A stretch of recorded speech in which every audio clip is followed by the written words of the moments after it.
All right, welcome back to trigonometry. We are looking at problem number 3 here. We are again doing a law of sines problem, and we'll just go ahead and work this out. Okay, so in this problem, the instructions are going to say something like work out angle x, work out the obtuse angle x to 2 decimal places. Okay, so let's go ahead and make a little note. 2 decimals. I'm also going to say x is obtuse, meaning that it has to be bigger than 90. It has to be bigger than 90 degrees. Okay, so let's go ahead and figure this out. Okay, I've got my helper here. Okay, Kitty, he's getting ready for dinner. Okay, so what are we looking for here? Again, we're looking for opposite angles, right? So the idea of how we set this up is this 33 degrees is working with this 25 centimeters over here because it's 33 degrees is the angle. You want to go across the triangle to see what the corresponding side is.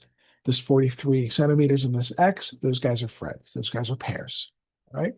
So we're going to go ahead and figure that out. So we've got this 43 here and this X, all right? And then we'll go ahead and we'll say that we need this 33 and this 25. That's how we're going to set these things up. Okay.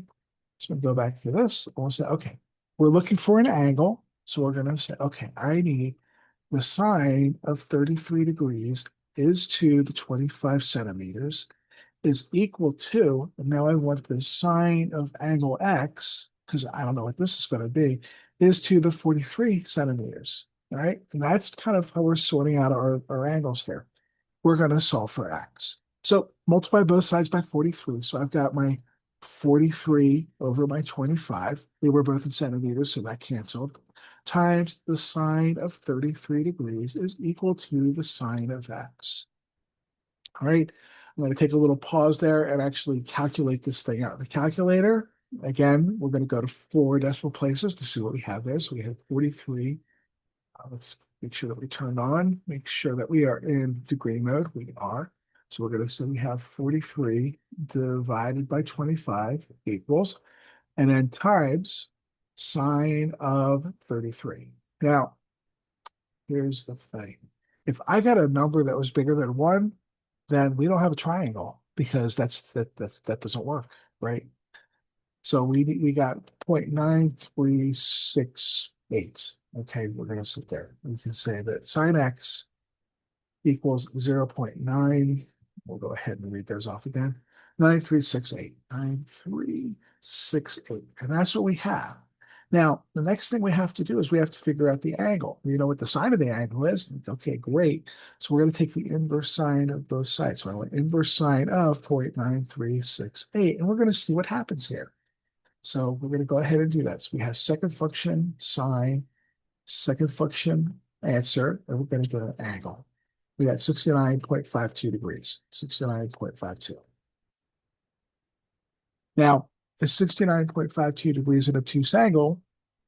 No, it's not. It's an acute angle, so it's tiny.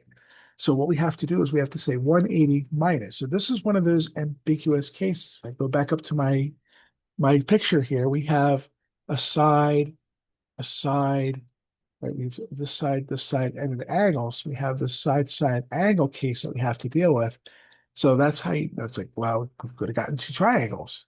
Again, we're looking for an angle. We're looking for an angle. We know that we might be in trouble.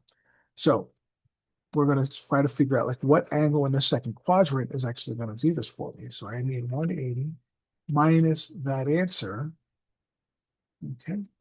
And we got 110.48 degrees. So 110.48 degrees. Is that an obtuse angle? Oh, it certainly is. It's bigger than 90 degrees.